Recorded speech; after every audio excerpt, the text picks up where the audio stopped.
Tais hinos nos lembram aquilo que não deve ser esquecido de nenhum cristão ao término de cada culto, onde está o nosso tesouro, para onde nós vamos, a Nova Jerusalém, preparada pelo Senhor, que descerá dos céus, onde habitará todo aquele remido, salvo pelo Messias Jesus Cristo. Nós vamos para o livro do profeta Zacarias agora. Vamos continuar o seu estudo. Convido você a abrir comigo a palavra de Deus em Zacarias capítulo 11.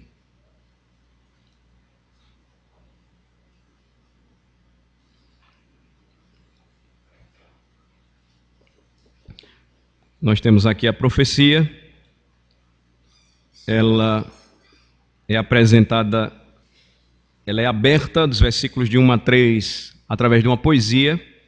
Depois nós temos duas parábolas. O texto diz respeito ao bom pastor que seria rejeitado pelo seu povo. Então, já falei aos irmãos, repito, o livro de Zacarias dentre os livros proféticos, está entre aqueles que mais profecias claras e objetivas fez a respeito do Messias Jesus Cristo. E aqui nós temos até uma referência muito específica. Vocês vão ver na leitura e depois nós vamos explicar de uma maneira detalhada uma profecia específica a respeito deste bom pastor que seria rejeitado pelo seu povo. É importante também nós notarmos que na literatura profética a profecia ela é transmitida e ela é dada pelo Senhor ao seu povo envolta de poesia. Então nós encontramos até mesmo na descrição das catástrofes e daquilo que cairia sobre o povo como juízo, a poesia descrita nos versículos de 1 a 3, por exemplo. A mesma mensagem será feita ou será proclamada por Jesus, por exemplo, em Mateus capítulo 24. Eis a razão porque nós não podemos interpretar Mateus capítulo 24 naquilo que ele usa de toda a imagem, figura e poesia do Antigo Testamento como se fosse algo ainda a ser cumprido, como alguns elementos, ou porque ainda mesmo alguns elementos seriam cumpridos logo depois da sua morte e ressurreição e ascensão. Então é interessante percebermos isto, a linguagem que o Senhor usa até mesmo para mostrar e revelar a força daquilo que ele iria trazer, tanto para o bem como também para juízo das nações. Então presta atenção dos irmãos, Zacarias 11, versículos de 1 a 17, todo o capítulo. Abre, ó Líbano, as tuas portas para que o fogo consuma os teus cedros. Geme, ó cipreste, porque os cedros caíram, porque as mais excelentes árvores são destruídas. Gemei, ó carvalhos de Bazã, porque o denso bosque foi derribado. Eis o uivo dos pastores, porque a sua glória é destruída. Eis o bramido dos filhos de leões, porque foi destruída a soberba do Jordão. Assim diz o Senhor meu Deus: apacenta as ovelhas destinadas para a matança. Aqueles que as compram matam-nas e não são punidos. Os que as vendem dizem: louvado seja o Senhor, porque me tornei rico, e os seus pastores não se compadecem delas. Certamente já não terei piedade dos moradores desta terra, diz o Senhor. Eis, porém, que entregarei os homens, cada um nas mãos do seu próximo e nas mãos do seu rei. Eles ferirão a terra, e eu não os livrarei das mãos deles. Apacentai, pois, as ovelhas destinadas para a matança, as pobres ovelhas do rebanho. Tomei para mim 2 varas, a uma chamei graça, e a outra união, e apacentei as ovelhas. Dei cabo dos 3 pastores no mês. Então perdi a paciência com as ovelhas, e também elas estavam cansadas de mim. Então disse eu: não vos apacentarei. O que quer morrer, morra. O que quer ser destruído, seja. E os que restarem, coma cada um a carne do seu próximo. Tomei a vara chamada graça e a quebrei, para anular a minha aliança que eu fizera com todos os povos. Foi, pois, anulada naquele dia. E as pobres do rebanho que fizeram caso de mim reconheceram que isto era a palavra do Senhor. Eu lhes disse: se vos parece bem, dai-me o meu salário, e se não, deixai-o. Pesaram, pois, por meu salário 30 moedas de prata. Então o Senhor me disse: arroja isso ao oleiro, esse magnífico preço em que fui avaliado por eles, tomei as 30 moedas de prata e as arrojei ao oleiro na casa do Senhor. Então quebrei a segunda vara chamada união, para romper a irmandade entre Judá e Israel. O Senhor me disse: toma ainda os petrechos de um pastor insensato, porque eis que suscitarei um pastor na terra, o qual não cuidará das que estão perecendo, não buscará a desgarrada, não curará a que foi ferida, nem apacentará a sã, mas comerá a carne das gordas e lhes arrancará até as unhas. Ai do pastor inútil que abandona o rebanho, a espada lhe cairá sobre o braço e sobre o olho direito, o braço completamente se lhe secará e o olho direito de todo se escurecerá. Oremos ao Senhor. Ó Deus, abre o nosso coração, nós te rogamos.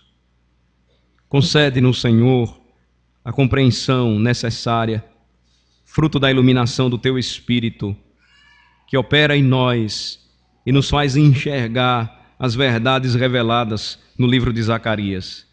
Ensina-nos, ó Senhor, a Tua palavra e aplica ao nosso coração. Nós oramos em nome de Jesus. Amém. Como eu falei aos irmãos, nós temos aqui a descrição deste juízo ou prenúncio do juízo vindouro.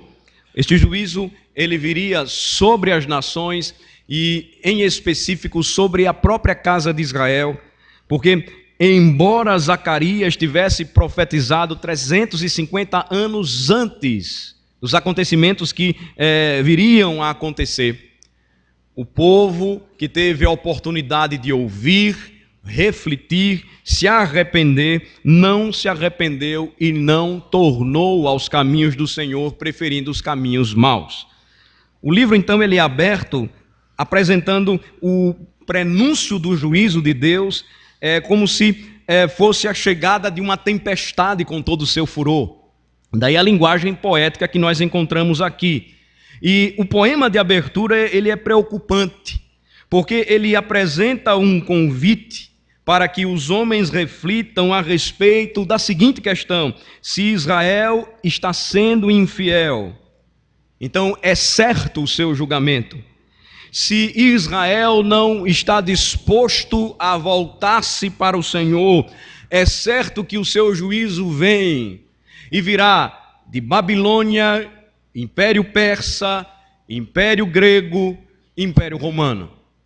É toda a descrição histórica aqui apenas em poucos versos, mas que o Senhor apresenta e diz o que viria semelhantemente a uma terrível, forte e catastrófica tempestade.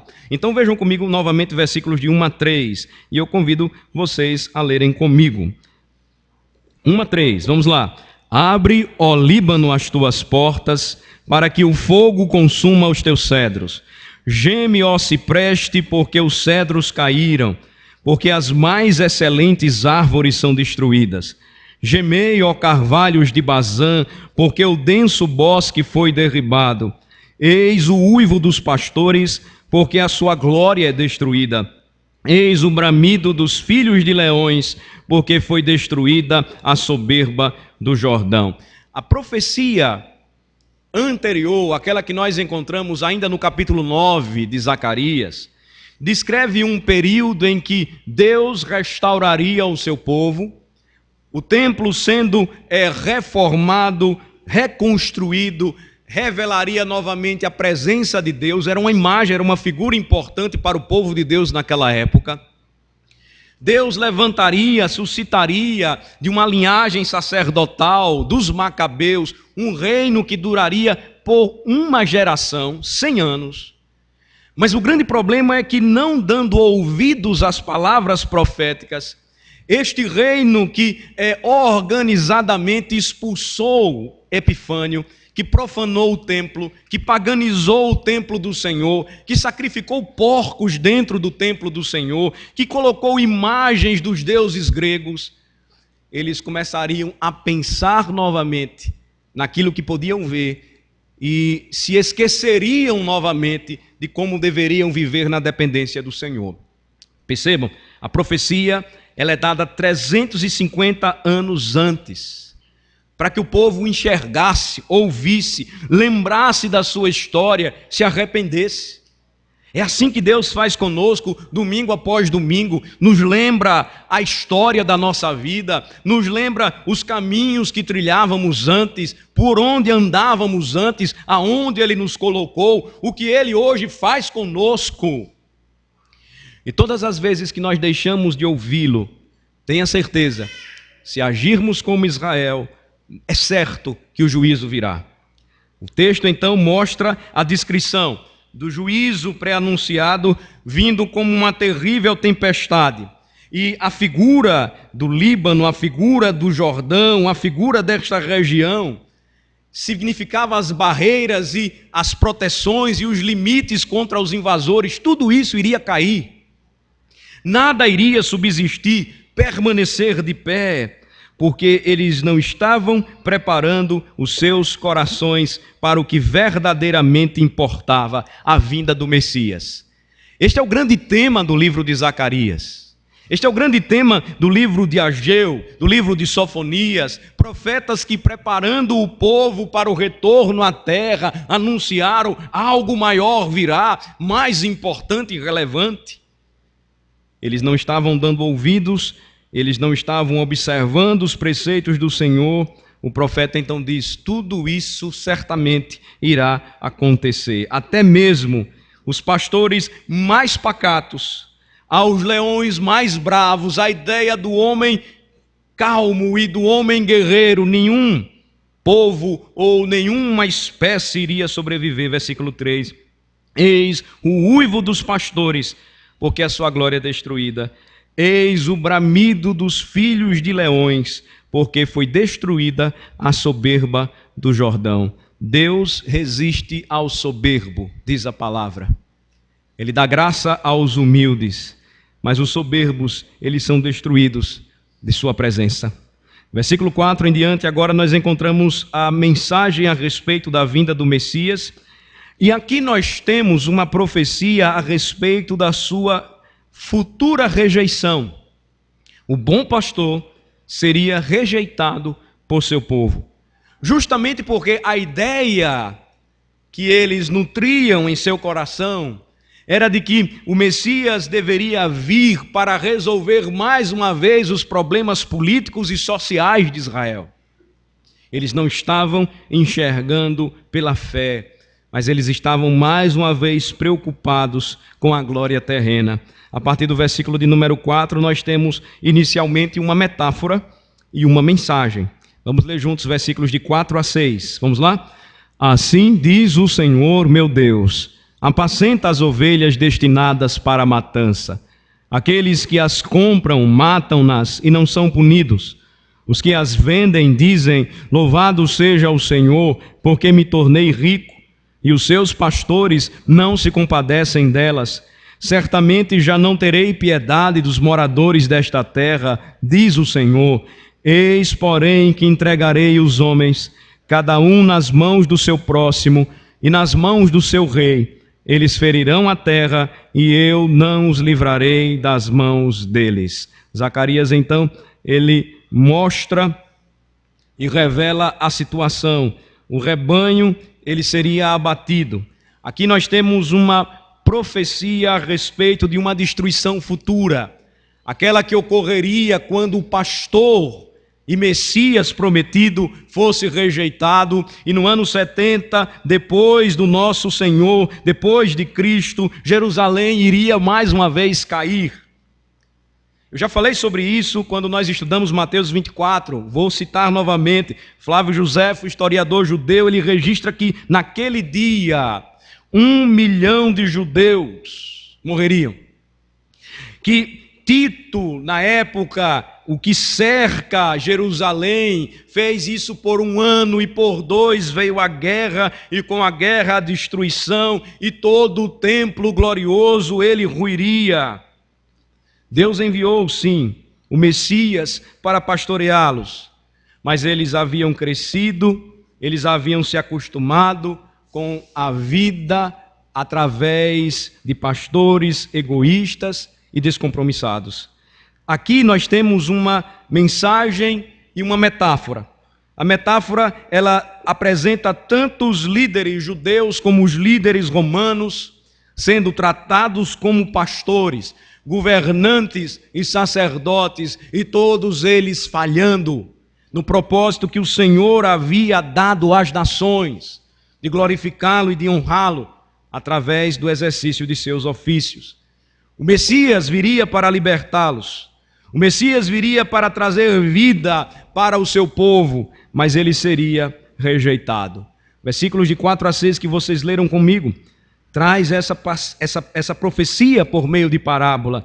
Vem a palavra do Senhor, e a ordem é que as ovelhas que estavam destinadas para a morte, elas fossem apacentadas. Elas estavam sofrendo na mão de seus pastores, versículo 5, eles estavam comprando-as e matando-as e não estavam sofrendo punição. Eles estavam vendendo-as, comercializando-as e dizendo: louvado seja o Senhor, porque eu me tornei rico. Não havia compaixão das ovelhas do Senhor por parte destes pastores. E o juízo então vem, versículo de número 6, certamente eu já não terei piedade dos moradores desta terra, diz o Senhor. Eu irei entregar os homens, cada um nas mãos do seu próximo e nas mãos de seus reis, do seu rei. Eles ferirão a terra e eu não os livrarei das mãos deles. Nosso próprio dia, irmãos, o tempo em que nós vivemos é equivalente àquele tempo, àquele período profetizado por Zacarias. É fato. Na linha da história da igreja, tudo aquilo que Zacarias falou e profetizou se cumpriu na vida e obra de Jesus. Mas ainda hoje, as aplicações são necessárias para nós, quando nós procuramos comparar a bênção de Deus ao sucesso material que nós temos nesta terra e que pode ser tocado, tangível. E que nós procuramos achar como uma evidência de que nós estamos sendo abençoados por Deus, quando na realidade o que Deus sempre requereu de seu povo foi santidade de vida e submissão obediente à sua vontade. É simples, mas era justamente isto que os pastores de Israel, eles estavam deixando de fazer. Não havia nenhuma preocupação em preparar o povo para receber o rei, o Messias prometido, mas eles estavam se enriquecendo, eles enriqueciam com a vida das próprias ovelhas da casa de Israel.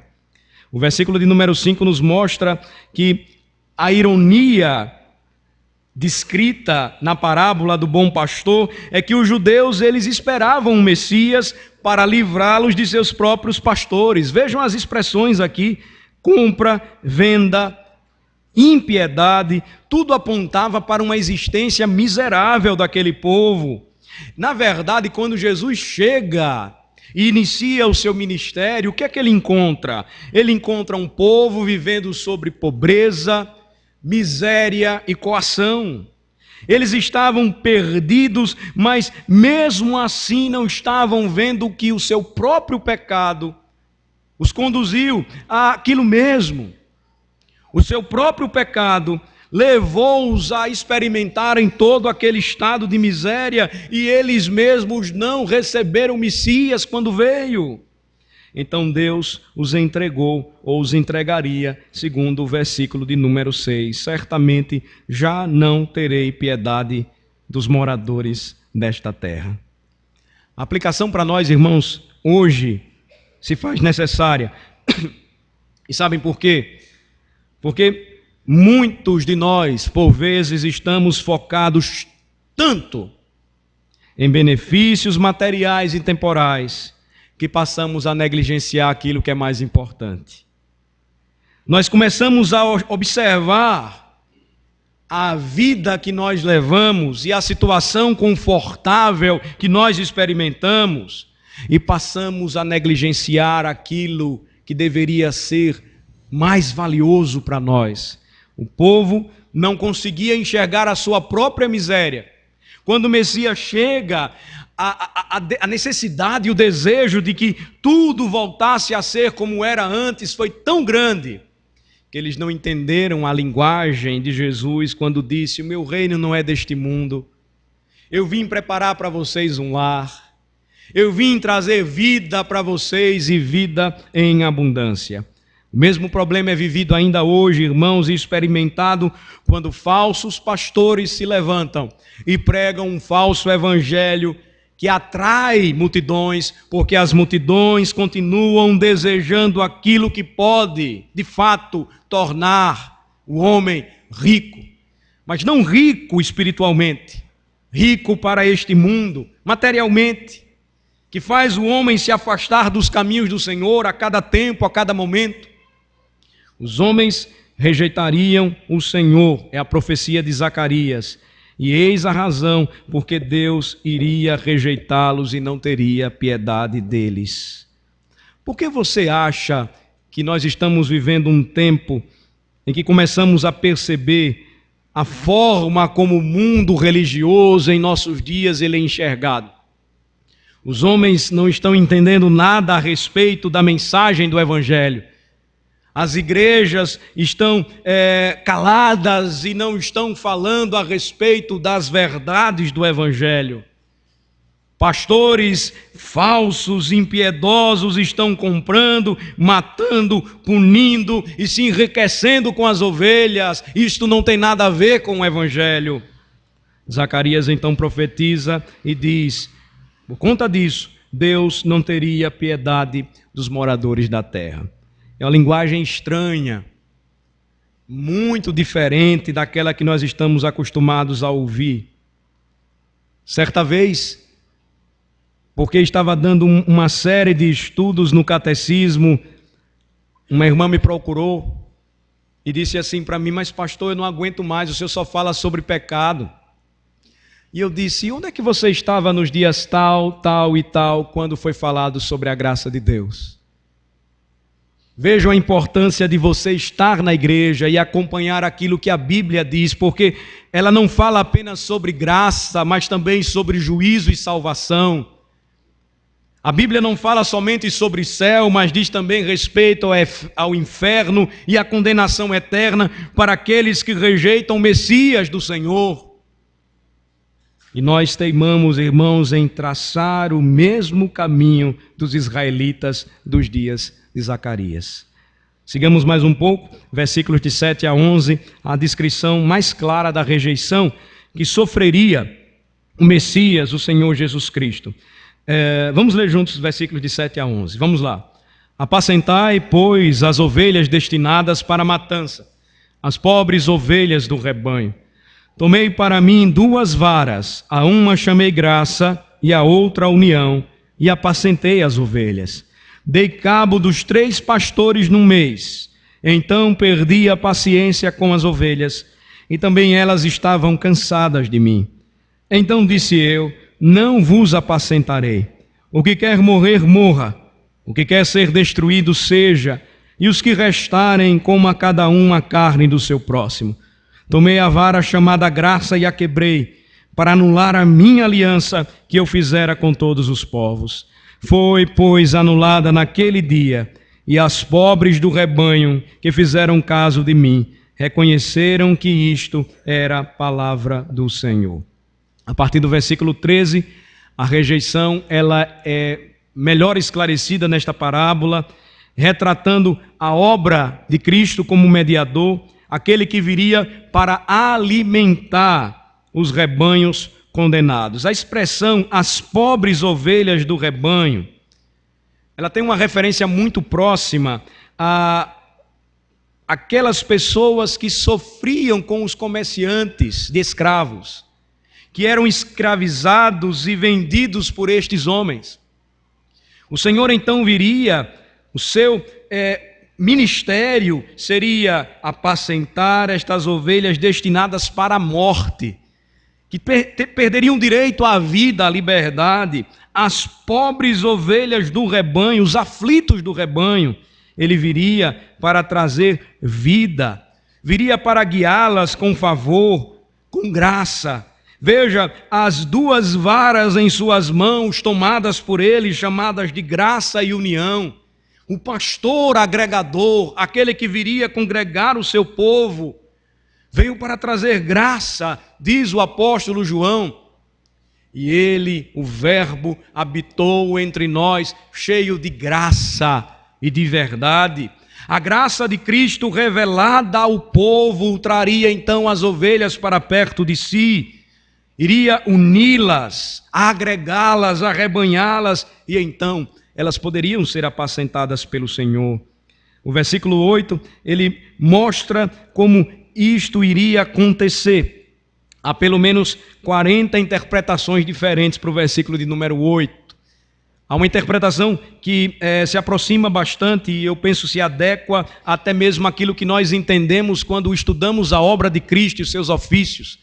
Os pastores dos homens, os pastores que estavam afastados dos caminhos do Senhor, seriam rejeitados porque não cumpriram o seu papel.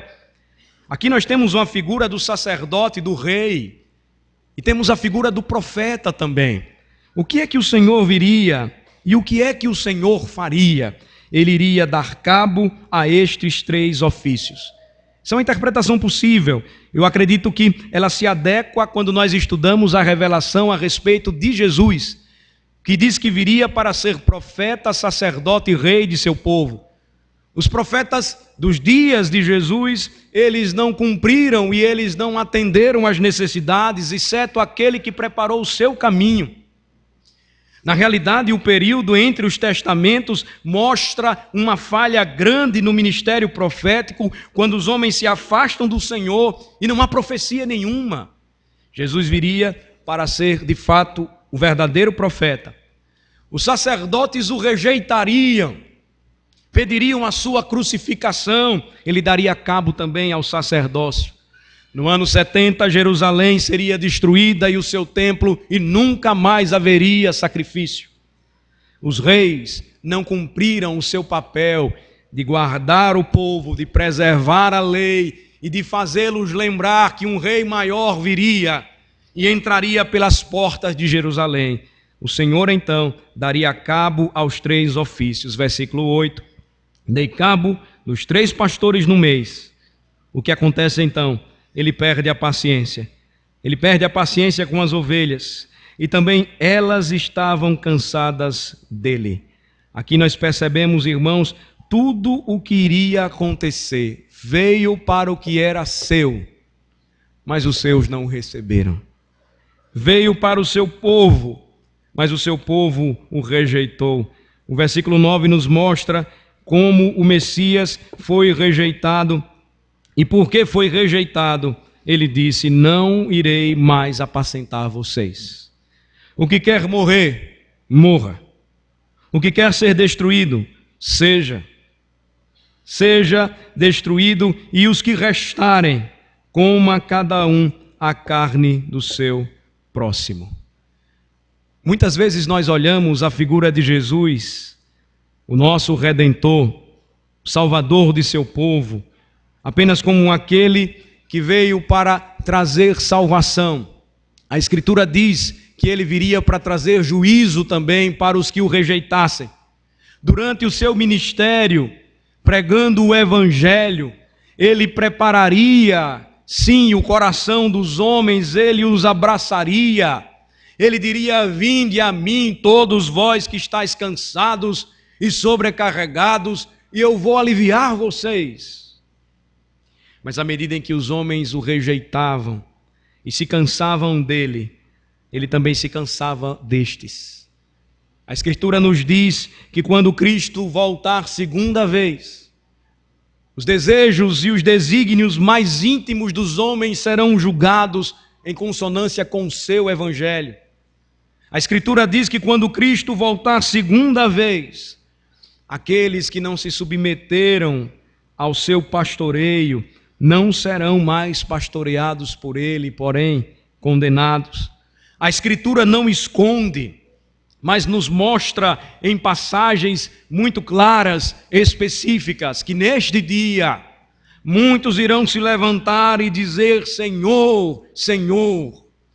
E ele vai dizer: eu nunca conheci vocês, afastem-se de mim, porque praticam iniquidade. O Senhor, então, ele seria rejeitado, ele toma as suas varas e ele quebra a sua aliança, o seu favor, versículo de número 10. Isso é uma linguagem muito forte, irmãos. Isso aqui vai apontar para aquilo que Jerusalém iria experimentar por ter crucificado o Senhor e perseguido a sua igreja. Versículo 10, tomei a vara chamada graça e a quebrei, para anular a minha aliança que eu fizera com todos os povos. Ó Jerusalém, diz o Evangelho de Mateus, registra claramente as palavras de Jesus. Quantas vezes eu quis te ajuntar, como uma galinha tenta juntar os seus pintinhos, mas vós não quisestes. Jesus então traria juízo para o povo que deveria recebê-lo, porém o rejeitou. Nós vamos ver como isso claramente ocorre, irmãos, quando ainda depois da ascensão do Senhor, a igreja de Cristo é massacrada e perseguida, não somente por romanos, mas também por judeus. E o Senhor, então, ele traria juízo, e que profecia extraordinária a respeito destes acontecimentos. O versículo de número 11 nos lembra que seria anulada naquele dia a aliança, e as pobres do rebanho que fizeram caso de mim reconheceram que isto era palavra do Senhor.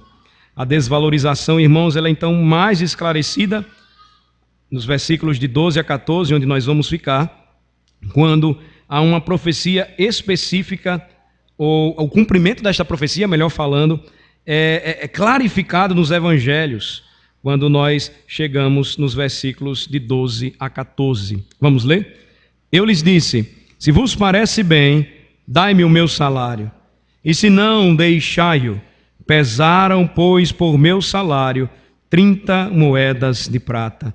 Então o Senhor me disse, arroja isso ao oleiro, esse magnífico preço em que fui avaliado por eles. Tomei as 30 moedas de prata e as arrojei ao oleiro na casa do Senhor. Então quebrei a segunda vara chamada união, para romper a irmandade entre Judá e Israel. A vara chamada graça seria quebrada, a aliança desfeita, uma segunda vara chamada união também, e haveria o rompimento da irmandade entre Judá e Israel, ou seja, juízo que traria dispersão, e não o agregamento, não o congraçamento, não a unidade.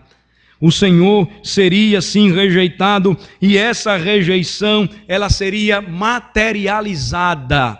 E vejam, irmãos, a precisão da profecia, quando nós vamos para Mateus 27. Marquem Zacarias e confiram comigo no Evangelho de Mateus, capítulo 27.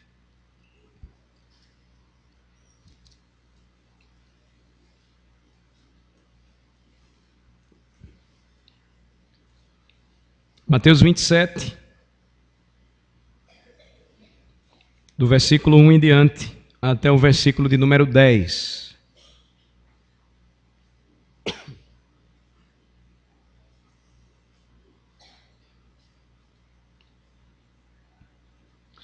Ao romper do dia, todos os principais sacerdotes e os anciãos do povo entraram em conselho contra Jesus para o matarem. E amarrando-o, levaram-no e o entregaram ao governador Pilatos.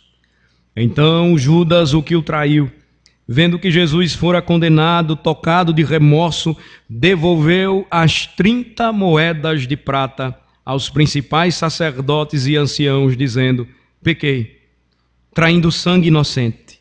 Eles, porém, responderam, que nos importa? Isso é contigo.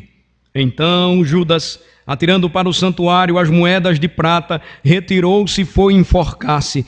E os principais sacerdotes, tomando as moedas, disseram, não é lícito deitá-las no cofre das ofertas, porque é preço de sangue. E, tendo deliberado, compraram com elas o campo do oleiro, para cemitério de forasteiros. Por isso aquele campo tem sido chamado até o dia de hoje campo de sangue. Leiam comigo os versículos 9 e 10. Então se cumpriu o que foi dito por intermédio do profeta Jeremias. Tomaram as 30 moedas de prata, preço em que foi destimado aquele a quem alguns dos filhos de Israel avaliaram, e as deram pelo campo do oleiro, como me ordenou o Senhor. As profecias antigas anunciadas se cumpririam. As profecias anunciadas por Zacarias, por Jeremias, por todos aqueles que falaram a respeito de Jesus, elas seriam concluídas. O filho de Deus seria traído, rejeitado, desvalorizado, porque os homens estavam procurando aquilo que poderiam pegar, estavam medindo a bênção de Deus por aquilo que poderiam tocar. Eles não estavam satisfeitos com o Messias que estava anunciando a paz. Eles não estavam satisfeitos com o Messias que estava pregando o Evangelho para a salvação de suas almas. Eles queriam vida, mas a vida que eles queriam não era aquela ofertada pelo Senhor. Eles então cansariam dele, cansariam de suas palavras, rejeitariam o seu Senhor, não se submeteriam à sua confrontação, não se curvariam à necessidade de arrependimento e fé. E o que fariam? Eles iriam rejeitar o Senhor, e isto seria materializado quando Jesus fosse trocado por 30 moedas de prata. Valor irrelevante, valor insignificativo. E a segunda vara então seria quebrada, chamada união, trazendo juízo e trazendo separação entre Judá e Israel. Quais aplicações, irmãos, para nós? Algumas já foram trazidas, algumas já foram apresentadas. Quais aplicações para nós hoje são necessárias para que a gente conclua este momento e pense um pouco sobre aquilo que foi dito a respeito do papel do nosso Redentor, tendo vindo ao mundo para salvar e redimir ao seu povo?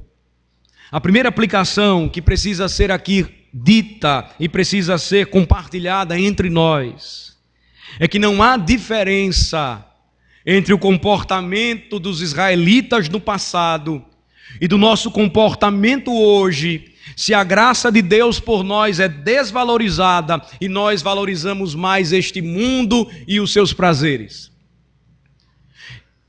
Não há diferença dos israelitas do passado que rejeitariam o Senhor, do seu povo hoje, a igreja hoje, se a obra do Messias, ela não é objeto da nossa gratidão, louvor e adoração, e isso não é mostrado de uma forma viva, fervorosa, a ponto de entendermos que a prioridade para nós jamais pode ser trocada por qualquer outra coisa neste mundo.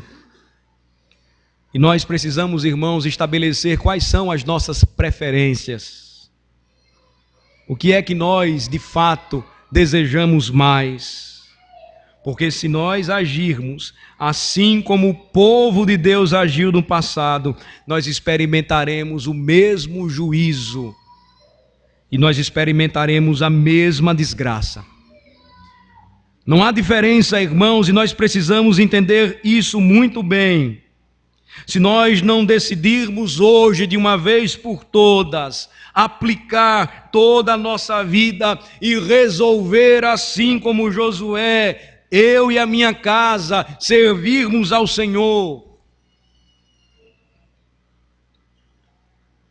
e preferirmos aquilo que os homens ainda hoje atribuem como sucesso, como segredo da bênção de Deus, como aquilo que muitas vezes os homens mais necessitam, se esquecendo do mais importante e melhor, aquilo que Jesus Cristo veio trazer para nós, a nossa redenção. O Evangelho, irmãos, restaura o homem, transforma o homem de maneira integral, é fato. E isso precisa ser experimentado por todos nós. E quando falo de valorizarmos aquilo que é mais importante, a nossa vida com Cristo e a nossa salvação, me entendam. Eu não estou dizendo que nós vamos então desprezar as outras coisas, mas todas elas nós iremos traremos todas elas aos pés de Jesus Cristo. Isso envolve a maneira como você estuda, a maneira como você fala, a maneira como você negocia, a maneira como você ama, a maneira como você adora, a maneira como você vive.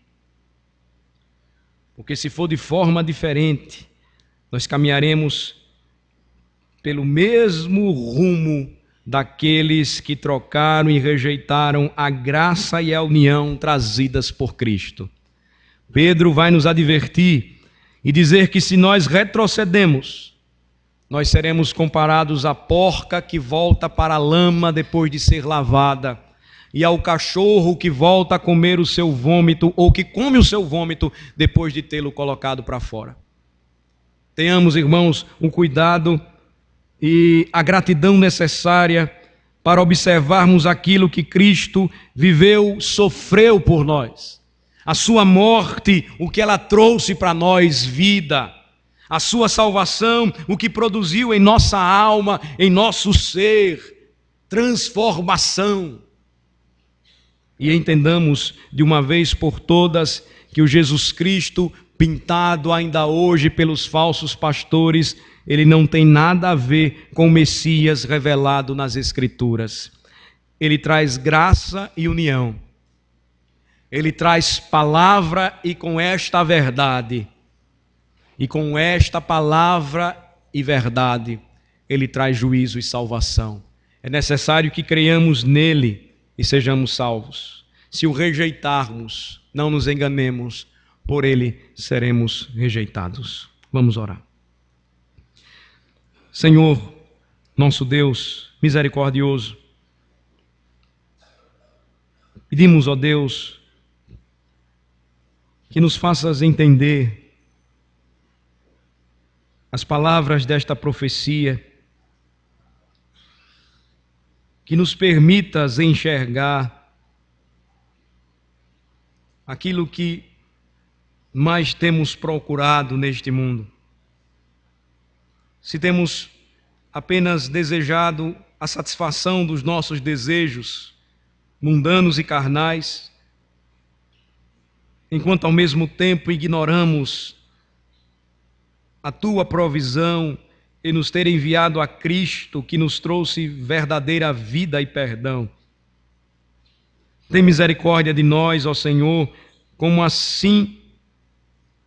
assim como Israel,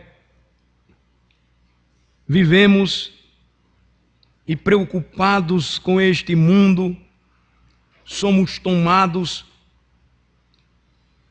por um sentimento que nos leva a cansar da própria palavra de Cristo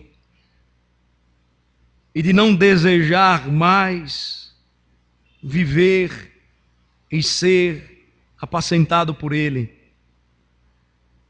Nós te glorificamos, Senhor, porque a Tua palavra vem para nos lembrar que aquilo que os homens não conseguiram cumprir com perfeição, nem o profeta, nem o sacerdote, nem o rei, Cristo cumpriu perfeitamente, sendo Ele o verdadeiro profeta, o grande sacerdote e o poderoso rei de seu povo. Ele trouxe vida para nós. Ele sofreria vexame, rejeição, humilhação. Vendido, o nosso Salvador seria por 30 moedas de prata. Mas ele não deixaria de cumprir tudo o que foi profetizado ao seu respeito. Não seria a salvação dada a nós por obras de justiça que nós praticaríamos, mas nós seríamos redimidos pelo precioso sangue do Cordeiro derramado na cruz, para trazer vida, para trazer esperança, para trazer fé para as suas ovelhas. Ajuda-nos, ó Senhor, a darmos ouvidos apenas à voz do bom pastor, que ele não seja rejeitado por nós, mas sempre recebido com alegria, porque é o nosso Senhor e porque Ele é o nosso bom pastor. Ensina-nos, ó Senhor, a crer que nele de nada teremos falta. É no nome dele que oramos, o nosso Senhor Jesus Cristo. Amém.